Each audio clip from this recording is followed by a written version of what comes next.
תשים את הזה, שאתה שם את היין, את הטקס, שכולם ילמדו, טכניקה, שמן, מציף, תתאר את זה, ראובן. מה אתה עושה? מציף את זה בשמן. אני חולה על דג עם שמן. כן, רק ככה. כל העולם ילמד איך לעשות שיפור. אני חושב שמיישים שמן, גם תתחיל לפרפר מחדש.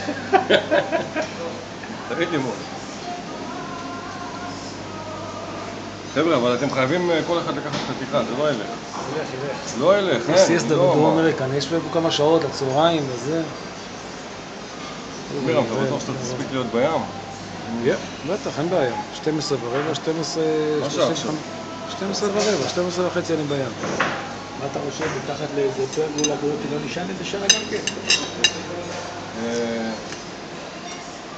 אני חותך לך חתיכה. אבי, נו, תחייב לקח. אני רוצה איתו מהקטאי, גם מהקטאי. איזה? אין לו טעם משהו מיוחד לדעת, דווקא זה היחיד שאין לו טעם משהו מיוחד. מירם, אתה חייב איתו? לא, הוא פעם הבאה, ראובן. תבטיח.